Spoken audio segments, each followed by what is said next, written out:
We were driving to a poetry jam, of all things. There were 3 cars full of activists headed that way, and we had a headlight out. We got pulled over. John Bush was driving. And the police officer asked John for his ID, and then he knocked on the back window, started putting his flashlight in there. Asked Gabe, who was sitting next to myself in the back, for his ID. He handed it over, and he asked me for mine. And I said, "Sir, I don't feel comfortable giving you my ID." Long story short, I said no. I asked him to show me the law that said I had to. And inside that vehicle, you had 3 video cameras streaming right on his face.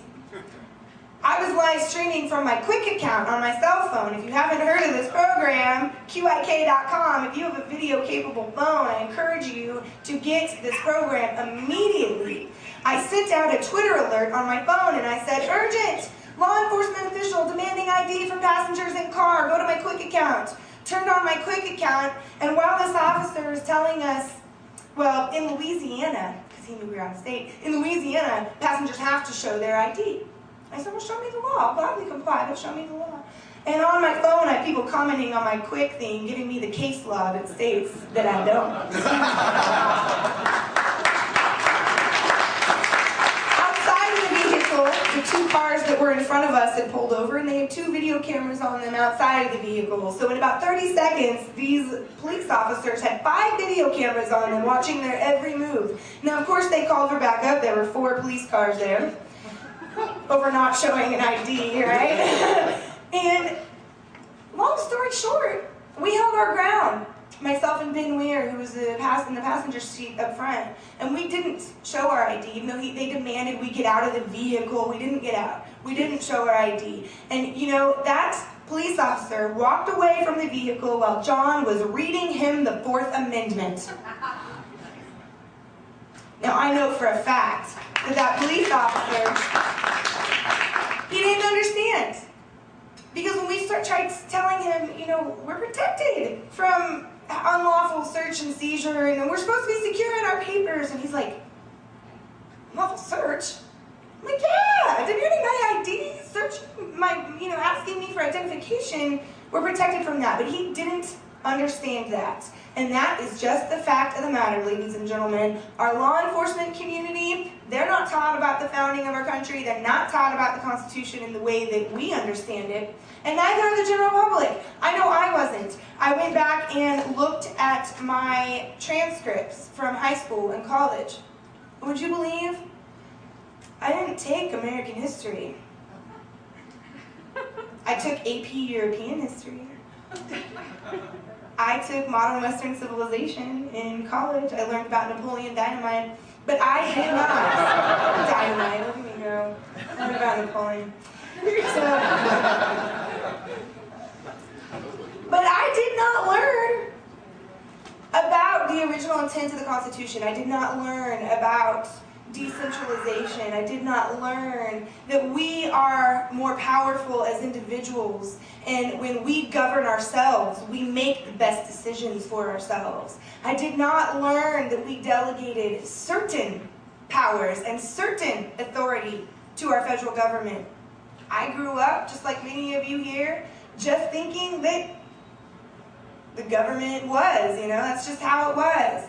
And I grew up thinking that you had to just comply with police officers. They were always going to be right. And maybe when I was a kid, when they still dressed in blue, maybe that was an appropriate mindset when they were here to protect and serve. But now, what is happening is a systematic militarization and federalization of your law enforcement community. Now, the way these fusion centers are being enacted, keep in mind, they train these law enforcement officials not only on how to input data, and how to access data, and how to write strategic reports, but they actually engage in training. The Missouri Highway Patrol, along with Texas, Illinois, and the Atlanta local police department were all sent out to Israel last year, where they were trained by the Anti-Defamation League on counter-terror tactics. Highway Patrol, local police department, counter-terror tactics? I don't know about you, but that is not what I want my highway patrol engaged in. I'm not okay with it. I'm not okay with that at all. In fact, through the open records request process, we were able to obtain 11 additional reports that were issued by the Missouri Information Analysis Center. And of those 11 reports, I would say 8 of them were political profiling documents. There was only one I would consider a decent strategic report, and it was a report on a National Socialist Movement rally that was to take place at our state capitol, and it talked about how, in the past, counter-protesters had committed acts of violence against them and what law enforcement could do to prevent it. That's a good strategic report. But the rest of them were going after a religious mindset, a political mindset, or, well, I guess Islam is a religion. So they really went out of their way to target the way people think and the way people live instead of the way people act. And that's a big problem to me. Now, when you go back and you look at the sources and the citations on all these strategic reports, you'll find that a lot of them don't have citations, don't have sourcing at all. And the ones that do, you find sources like the Anti-Defamation League, the Southern Poverty Law Center, and Wikipedia, of all things. So the quality of these reports is pretty low. In fact, I took 2 of those reports. One of them was on the sovereign citizen movement, and another was actually on Ed and Elaine Brown and the Constitution Rangers. And I compared these reports directly with the Anti-Defamation League's website, and I found 8 instances of plagiarism. 8. No citation, no sourcing, just copy, paste, boom, even images were copied and pasted. So you can see here that there is some outside influence on these fusion center apparatuses. The Anti-Defamation League would be a place to start. Southern Poverty Law Center, another. My organization, Liberty Restoration Project, our St. Louis chapter, was just listed as a patriot group on the Southern Poverty Law Center's website. Now, I've been interacting frequently with the Director of Research, Heidi Barrett, who's with the Southern Poverty Law Center. And, she listed a movie that I'm in. She listed Continental Congress, the Jekyll Island Project, and Liberty Restoration Project, but she's not mentioning me by name. And I can honestly say I think that's because I've spent a lot of time humanizing with her and talking to her and trying to show her where I am coming from. And that's the same tactic that we are using right now with the Operation Defuse project. Now, I want everyone to take these fusion centers into consideration with 2 other things that are going on at the federal level. I'm sure you all heard about the Council of Governors that was enacted recently. That came out of the John Warner Defense Authorization Bill under the Bush administration, and President Obama signed an executive order enacting it. And to read a quote from the executive order, what this Council of Governors is intended to do: the synchronization and integration of state/federal military activities. Let me read that again. Synchronization and integration of state and federal military activities. Now keep in mind the Department of Homeland Security sits on the Council of Governors.